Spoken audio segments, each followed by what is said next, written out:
Hello and welcome to episode 459 of the Money to the Masses podcast with your resident expert, as always, Damien Fay, and me, Andy Leaks. Damien, we are back in the studio. How you doing? We are back, and as I mentioned last week, it is the 10th anniversary has passed this week of me being on Money to the Masses, which was great because I wanted to mention it again because I want to thank all those people who wrote in with messages, because after 10 years of doing this full time, it was a big anniversary, and it was really nice to have those messages, particularly Jeff. I mentioned Jeff, who sent in a message which I shared with the whole team. Actually, it was an email that mentioned a story of somebody throwing starfish back into the sea, so you can Google that. It's one I'd not heard, so thank you, Jeff. You've been a long-term supporter of Money to the Masses, actually, and 80/20 investor, so I thought I'd just give you a quick mention. But Andy, it's been another good week, busy week at Money to the Masses, and we've got quite a bit to get through on the show this week. Don't forget, if you haven't sent in a review recently, then please make sure you do. 5 stars is what we want, and you could get a Money to the Masses mug. And the other thing I want to mention before we start the show properly is don't forget to support the show. So if you want this show to continue as it does, you want a weekly show, then do make sure you support the podcast, moneytothemasses.com/podcast.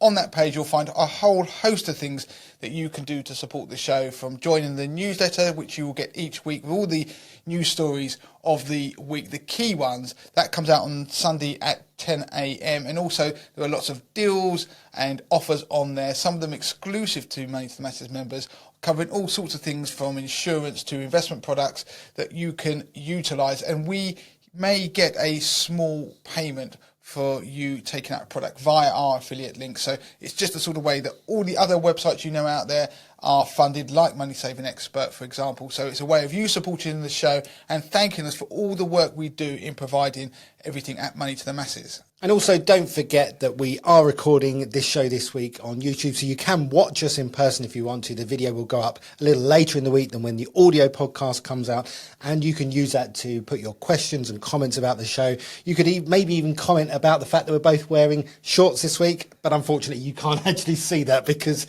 the video shows. I'm not sure whether that's a good or bad thing, Andy. It depends on your viewpoint. The weather is getting nicer. But let's get on with this week's podcast. What have we got coming up on the show? So the first piece is an investment piece that's inspired by a question in our Facebook group. So we've got our Facebook community. Don't forget to go and join it if you've not already. Facebook.com/groups/Money to the Masses. So in that group, you can ask questions of other members, and somebody put in there, have we covered buybacks on the podcast? And if not, would we be able to? So I put a response on there saying, listen out for a future episode. I will cover it, because it was something that we had talked about in the office, because obviously there had been a number of share buybacks announced, one of them being Apple, who announced that they're going to perform a share buyback. So what is a share buyback?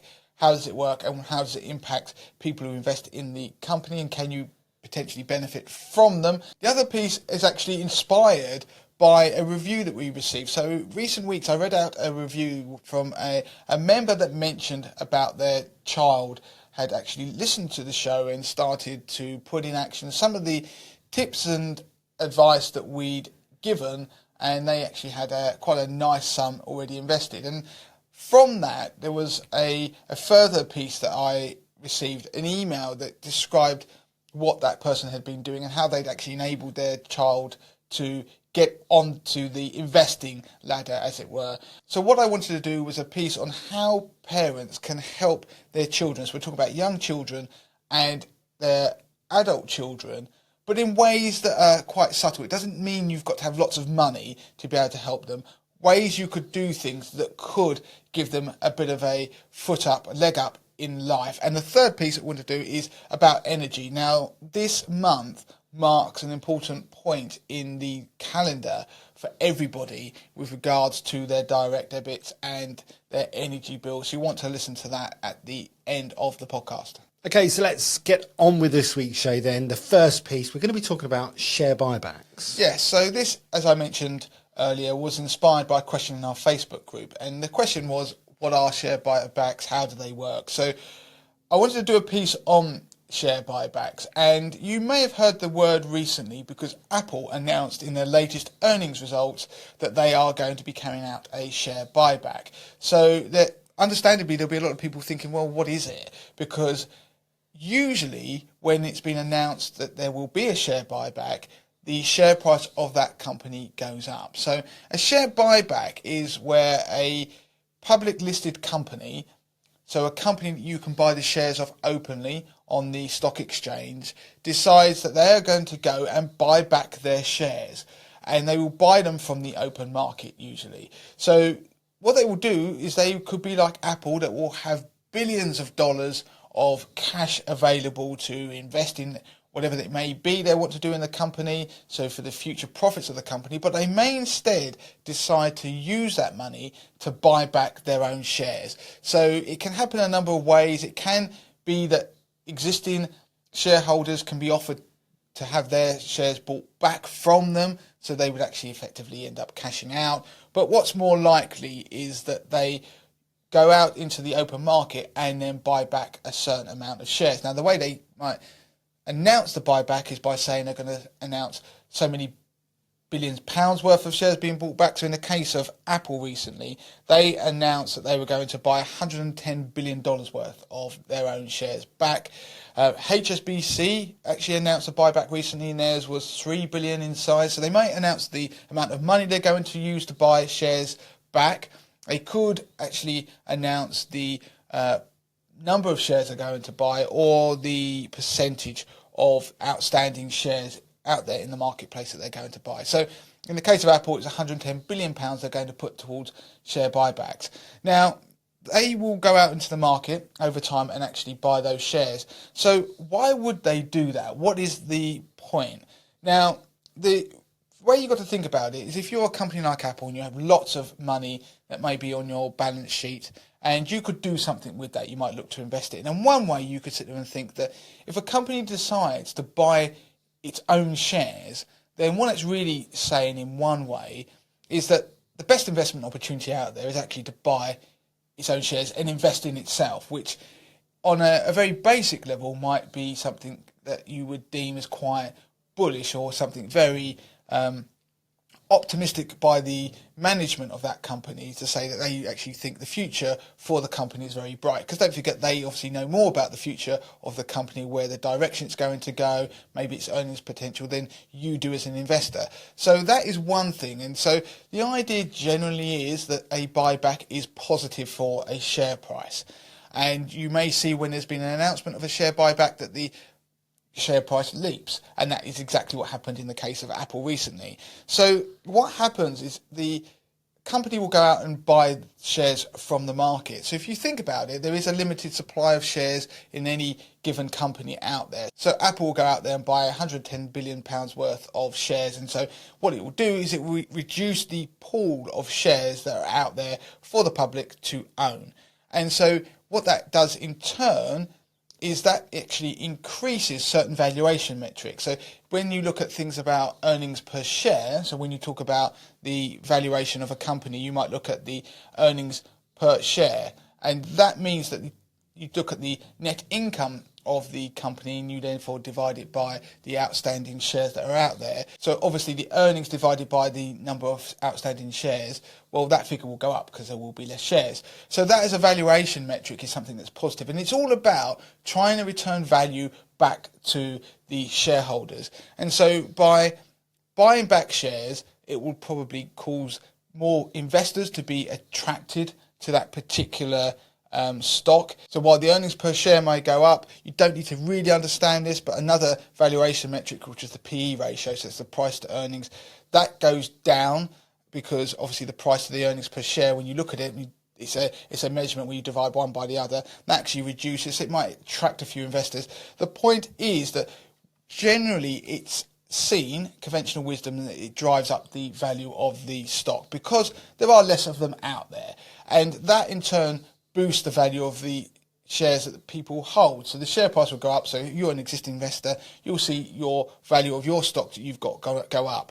And that is a positive in one way, because you could argue, well, why don't you just give a dividend back to the shareholders? They could do that, but of course that is taxable. Whereas if they do a share buyback, what they've also done there is they've increase the value, hopefully, of the shares for the existing shareholders, but that is obviously on paper, and there is no taxation of that at the point that they do it. It also gives them some flexibility, because don't forget, if they announce a buyback and it has some positive value for existing shareholders, if they announce a dividend instead, then going forward, they're going to have to bear that in mind when they get to future potential dividend announcements. Because if they announce a dividend, then people are going to start to base an expectation on the next dividend based on what's already gone before. So it can give them greater flexibility. So that might be one reason why they decide to do a buyback rather than declare a dividend. So there's that tax efficiency, but there's also that flexibility. But also they might buy their shares back, because they could then potentially use them as incentives for employees. So in some kind of incentivization scheme, but it doesn't dilute the value of existing shareholders' shares. So if you sit there and think, if instead they decided to produce a scheme where they were rewarding employees, they effectively have to create new shares. Well, that would dilute the holdings of the existing shareholders out there. So this can be a way of them buying back shares and using it to reward employees, and in particular management. And there are certain criticisms about that, because it can mean it's not always quite clear what's going on internally with these things. I'm talking about for external investors looking inward. So the reason why companies might ultimately do share buybacks, as I mentioned, is to provide value for shareholders. The pros I've pretty much already mentioned as well. Now, there are some downsides, because it can stifle growth. You've got to think that they are taking money from a business, and they're using it to buy back their shares, and that money theoretically could have been used to grow other opportunities. So the business itself could have grown or benefited from that cash. Now, that in turn could, if it's viewed negatively, could see the share price fall despite a share buyback. So it's all about perception. So share buybacks generally are seen as positive, but I've read quite a few papers when I was researching this part of the podcast, and it's not a given that share buybacks are necessarily a positive for shareholders in the long run and for companies, but ultimately they are generally, as a conventional wisdom, deemed as a positive, at least in the short term. The one thing where they are a negative is because if you have lots of cash in a company and therefore you're using that to fund a share buyback, that's one thing. But you can actually fund a share buyback by using debt. And therefore what you would be doing is saddling a company with a large amount of debt, and that therefore can be very negative. And that's where you're more likely to see that negative reaction from a share price perspective. So as an individual investor who's already in a company, like maybe it was Apple, and you had holdings with them, had shares, then the announcement of a buyback can be positive. If you aren't invested, then the question is, can you benefit by then buying into the shares? Well, the reality is, once the announcement's made, then the reaction on the share price is normally very quick, and then of course the inaction or the facilitation of the buyback itself will take time, but the likelihood is that you've missed the boat when it comes to the initial reaction when you see the stock price jump, as you did with Apple. Actually, that's already gone because it happened at the announcement. So it's something that is interesting. Why do they do it? I've explained. It's something to keep an eye out for. We'll probably see more of it in the future. There's been a number of them. But the thing to bear in mind is that the cash balances are generally quite positive for share prices, because they are a company with almost like a war chest. So sometimes it can be a negative, or seen as a negative, when they remove that money, because it can then start to affect the valuation of that company as well. So it's a very simple idea, but it does have implications for existing shareholders. But generally speaking, if you hear about a stock buyback of a company that you already invest in, then it's generally going to be positive news for the stock price. But one thing to point out when we're talking about some of these valuation metrics, earnings per share in particular, that by carrying out the share buyback, they will increase that EPS number. But that does therefore make the company look like it's performing better than it perhaps is, it can cloud the comparisons, especially historically, because the earnings number is going to be unchanged, but the number of outstanding shares has changed. And so by the earnings per share going up, then if you just looked at that in isolation, then that doesn't give you the sort of the full picture. So it's something to bear in mind. So obviously that's interesting news this week with Apple. Is there potentially an opposite thing that happens where companies effectively create more shares? Yeah, so we have covered it on the podcast. We'll put a link to it in the notes, but something called a stock split, where they will create more shares, but the whole total market cap. So if you took the value of all the shares in existence remains the same. So they might split the number of stocks and basically divide it by or multiply it by 2. So every share becomes 2. And the reason they might do that is because where you get a company that's very successful, you get the value of their shares become so large. I mean, in the world of fractional shares, it's not so much of an issue, but in the world where you want to own a share and the share price becomes hundreds or if not thousands of dollars, then by doing a stock split, it then theoretically enables smaller investors to access those shares. So we have covered that on the podcast, as you say, Andy, in the past, and we'll put a link to it in the show notes. Okay, so let's move on to the next piece of the podcast then. And this piece was inspired by a listener who got in touch to share with us a way in which they were able to help a family member reach a 6-figure sum by helping them to invest. Damien, it's an interesting piece, this. Yeah, so this was a result of a review, actually, that we received in a subsequent conversation via email.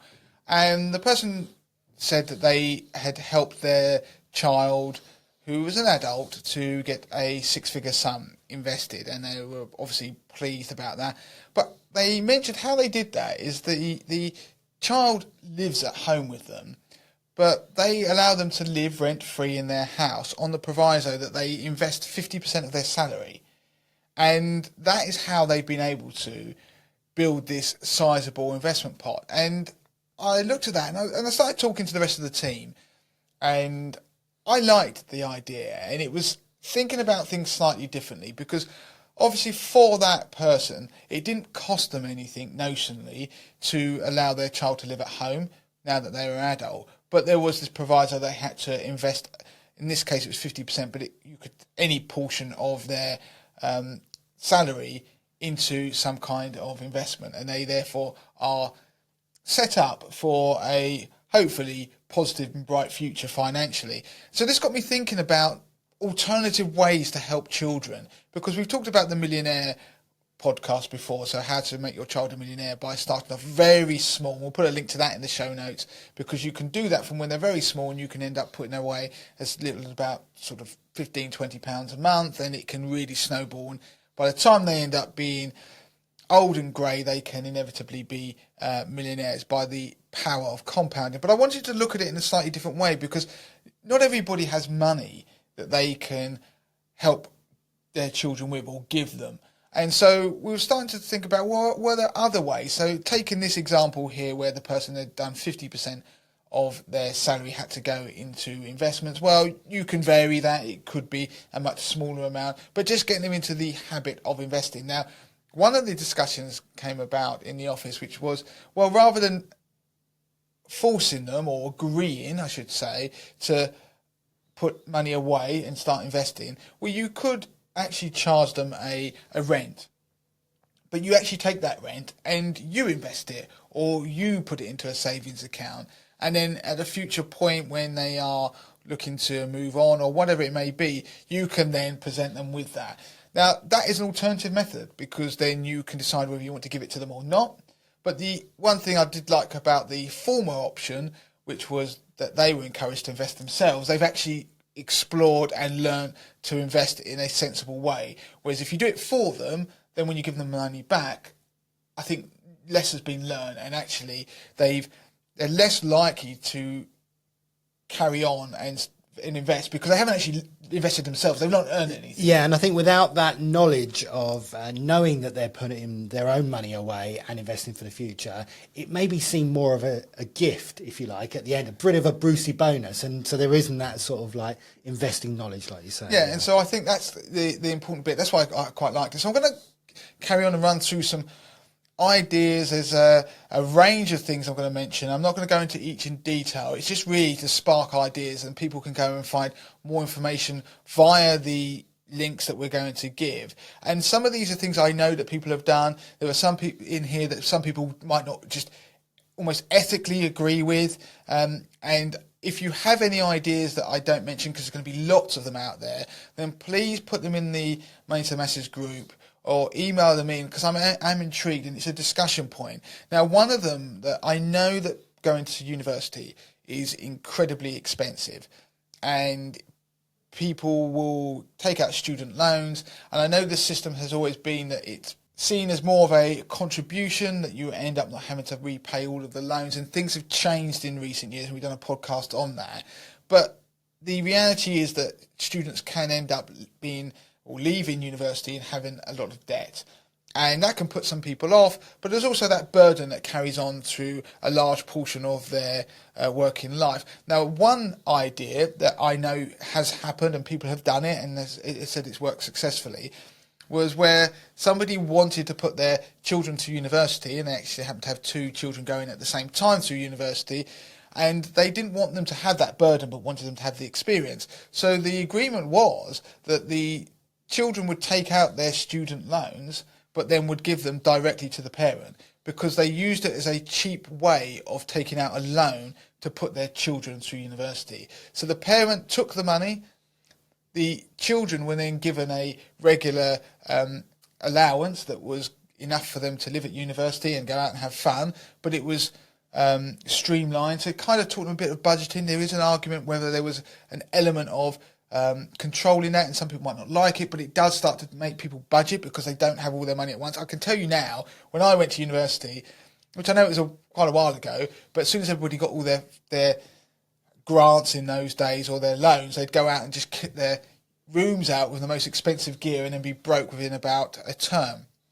But the deal on this arrangement was that when it came to the point they left university, that the parent would make the repayments, and so they would transfer the money to them and repay their debt, because they were still in their working life too. So the person will leave with a debt from university, so the students might leave with a debt, but theoretically they don't have one, because the parents have said, well, we're actually going to repay the debt for you. So whatever your monthly repayments are, I'm going to physically give you that for the time until you've repaid that debt, because they may be able to afford it. So that is an alternative way of funding university via loans that would be perhaps cheaper than what you could get as a personal loan, and also sizable loans, because you might not necessarily be able to get a loan of sufficient size to put your children through university, but also a way that children go to university and not be saddled with the debt when they came out.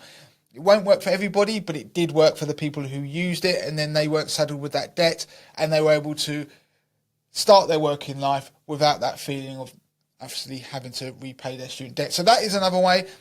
Other ideas I'm going to chuck out there, roundups. So this was another idea that came up in the office. There are many ways you can use roundups. Lots of the digital banks now allow you to spend on your cards, for example, and then they round up your spend into the nearest pound and they put it into a savings account.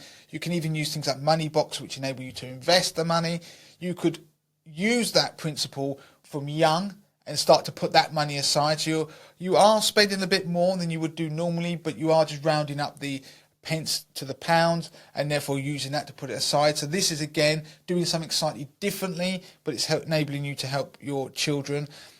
There is the idea of perhaps cashback cards. So let's say you've got a cashback credit card, and in a year you may earn £100, £200 cashback, whatever that may be. You could set that aside, so you are just carrying out your spending and you are earning cashback, and you could just use that as money that you never had and put it aside for their future use. You could invest it, for example. I know there are cashback apps that you're fond of, Andy, that you use regularly. There was a link to one of them on the Money to Masses support page, moneytomasses.com/podcast, where you can download an app that gives you cashback on pretty much most retailers that I come across in the high street. And even the other day, they're offering a sort of a 4% kicker on with Tesco, I think. Tesco and Amazon, and I'm pleased to say, Damien, I checked last night my cashback app. Since November, I've earned over £120 cashback just via that app, and I also have a cashback credit card where I do my normal, regular, everyday spend. So it's significant. It does add up. It really does. So that is another way you could potentially. You're not changing what you do, but you are just spending in a different way that you could use that money that could be put towards something like that millionaire junior ISA concept that we talked about in that podcast. And on those cashback apps, you can have the cash physically withdrawn and paid into your bank account. So it is real cash. I know some people are a bit worried about cashback apps. Is it true cashback? Is it via a voucher? Yeah. No, it is cash. You can actually... So you can find a link to that particular app that Andy uses on our support page for the podcast. The other one, now this is slightly controversial, okay? So this is the one that I've heard people mention in the past where they might be getting a child benefit or they may be elderly and getting a winter fuel allowance. Now there are plenty of people out there who get these benefits and they may not need them for the use that they were intended. Now, let's not pretend that everybody who receives child benefit is spending every penny of that on their children. I know it goes into the round of their finances, and there are people out there who have to spend every penny on their child and or children. And equally, people have the winter fuel allowance. There are plenty of people who need that money to pay their fuel bills, but there are also people out there, because it's not means tested at the moment, who get that and they get their winter fuel allowance and they may spend most of the winter on a cruise. The reality is that there is money there that some people could use to put towards their child's future or their grandchild's future that doesn't impact their lifestyle, because it's money in that instance that you don't need. Now, I know there are actually charities that set up for people who have the winter fuel allowance who can donate it to other elderly people who are living in fuel poverty, so that is an option. So this is a way you could use a monetary amount or some extra money to help people that you know and love. There are obviously ideas like equity release. So there are people out there who have a property. They might want to release equity from their property and then use that for means that could include in some way helping their family. That is something you need to seek advice on. So I don't want to labour the point on that. There are other ideas out there, again, you need to seek advice on. There are a lot of people who don't realise that they may inherit money from, let's say, their parents, but they can, within 2 years of the death of the person, if they were the beneficiary of that will, actually use a deed of variation and pass that on to somebody else. And that person didn't have to be named in the will. And so it will ignore you directly to that person. That could be a child, for example, an adult child in particular, who could then use that money for something else. And it's actually bypassed your estate, so it won't fall into your estate. There's particular elements of tax planning why that's useful, because you may be making gifts yourself, but it does mean it doesn't hit your estate, and therefore that can be very tax efficient. But it's something, again, to seek advice on. But I just want to throw it out there because there could be people who inherit money who don't need it, but they could pass it on to somebody else, and it would be tax efficient to do so. Another idea that came up where we were chatting is about the avoidance of lifestyle creep. So let's say, for example, you had a pay rise at work, or you had some extra income from whatever source that might be. Then what people tend to do is their lifestyle creeps, they start to live to their means.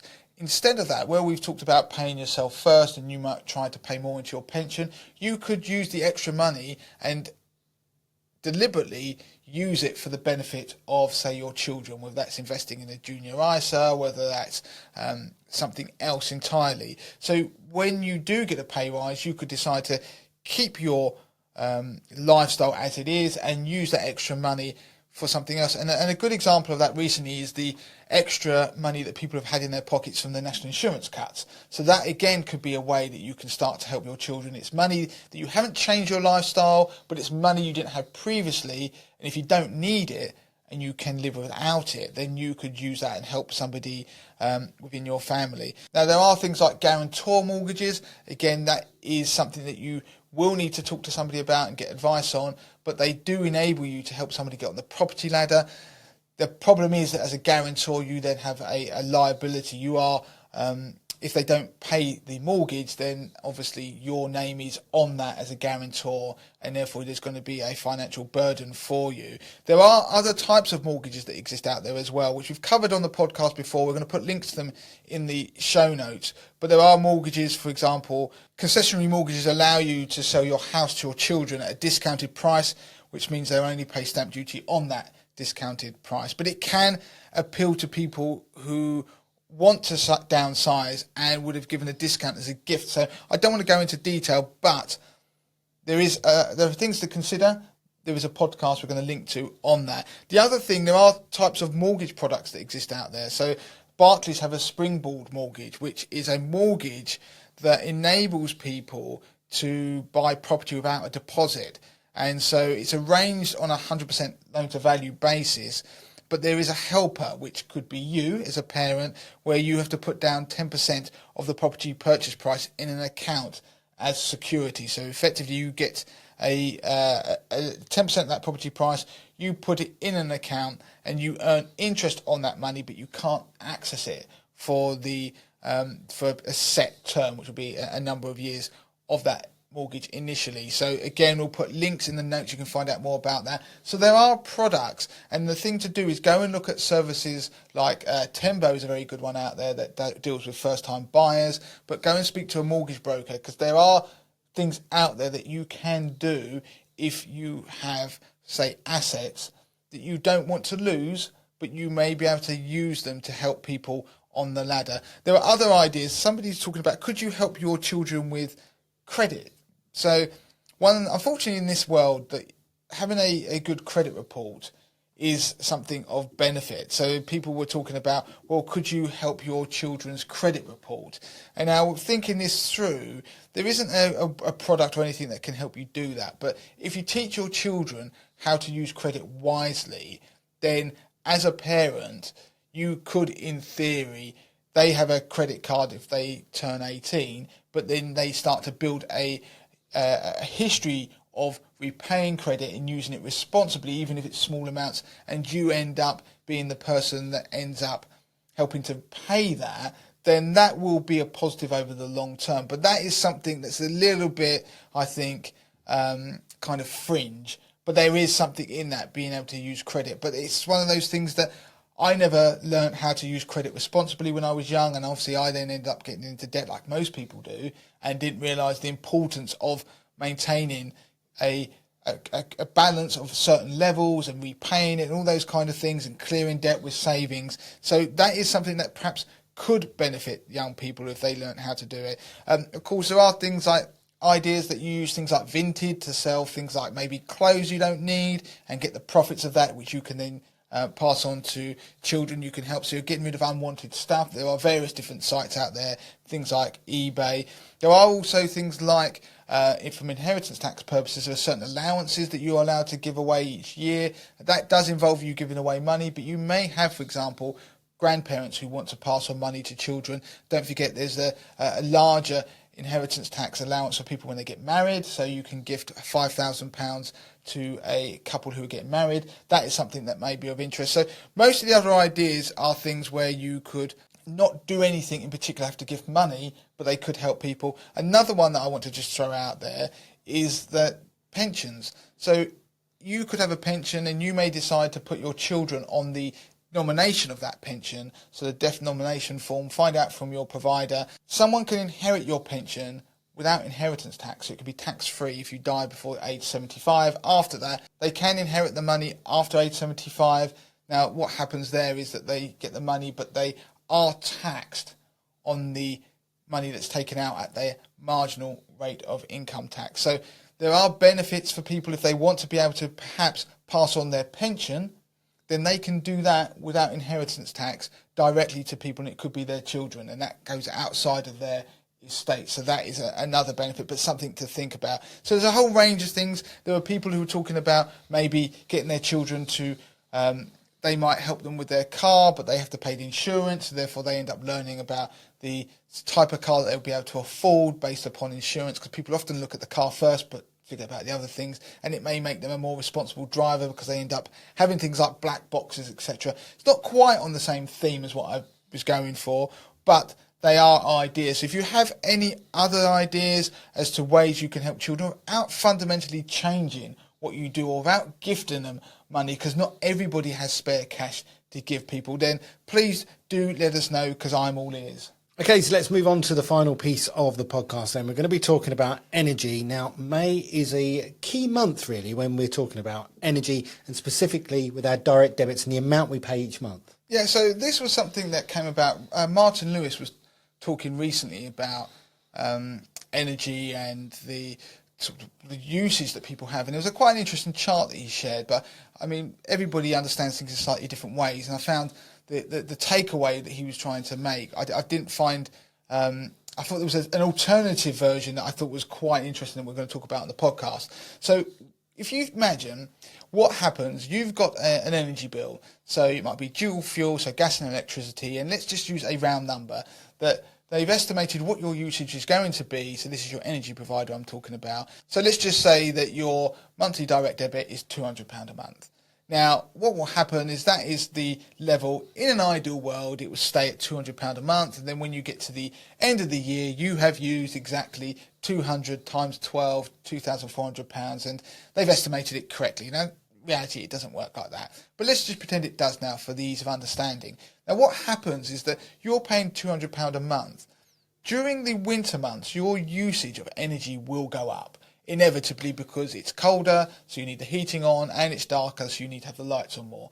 Then as you start to use more energy, then you are using more than you are paying a month. So you'll be using more than £200 a month. So effectively, you are starting to get into some form of deficit because you're paying less than you actually use. But then as you go into the summer months, you start to use less energy because you don't have the heating on as much, you're not using a tumble dryer if you have one, and you need the lights on less. So there is this cycle that you're going through where you end up building credits and deficits throughout the year. So the reason why May is particularly interesting, because this is the point where we are now as you listen to this podcast, where your energy usage is now going to diminish and you're going to start to move into that summer period where your balance, you'll start to move into either more credit or less deficit.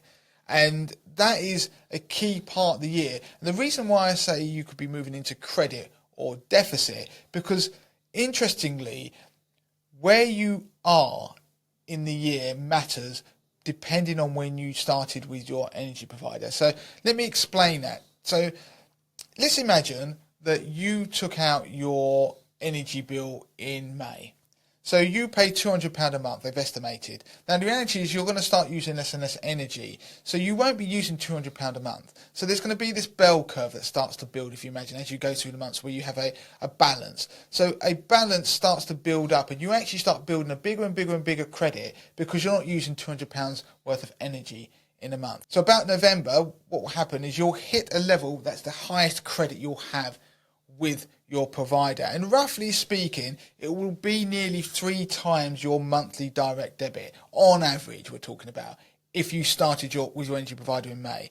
Then from that moment on you will start using more than £200 a month in energy, and therefore your balance will start to rapidly drop away, and by the time you get through to the following May you will get back to zero. So you start with zero and you end with zero because you've paid £200 a month times 12, but you've used exactly that. So you can imagine if I was to plot a chart of the months along the x-axis and the balance on the y-axis, you've started at 0, 1 May, it's gone into massive credit, you got to November, that was the peak, and it's roughly about just below 3 times your monthly direct debit, and then it falls away.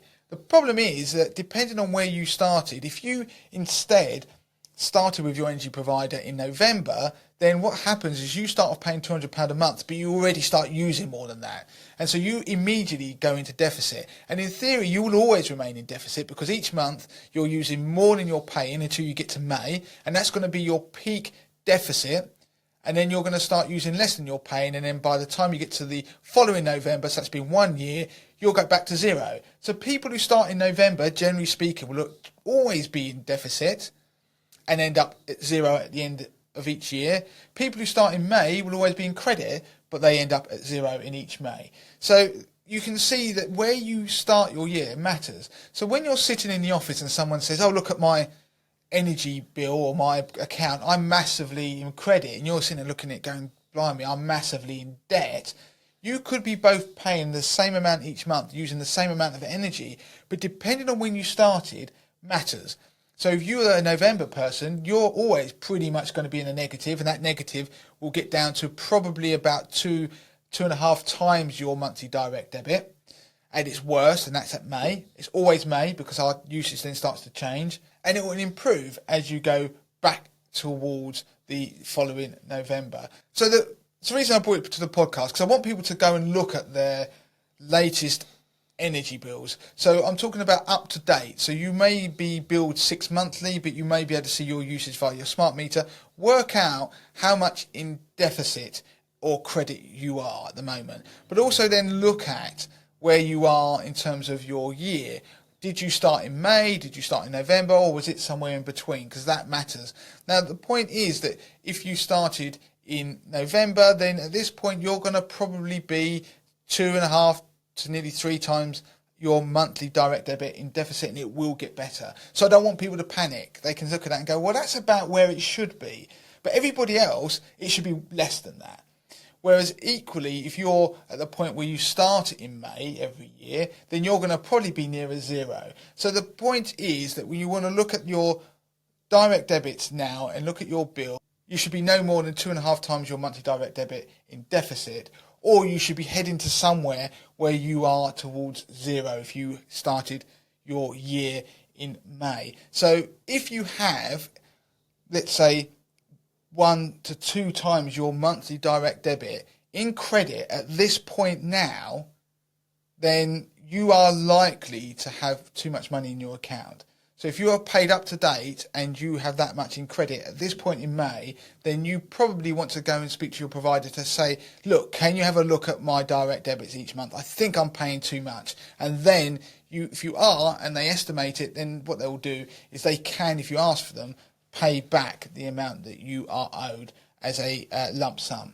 So, of course, the best thing to do is always look at your actual usage yourself, and then look at your past usage to compare where you think you should be, and then speak to your energy provider. But the one thing that I thought was a really big takeaway was the fact that you shouldn't compare your current account or your gas and energy account balance at any given moment with somebody else's, because you don't know when they started with their energy provider, and that has a massive difference on where you should be in deficit or in credit.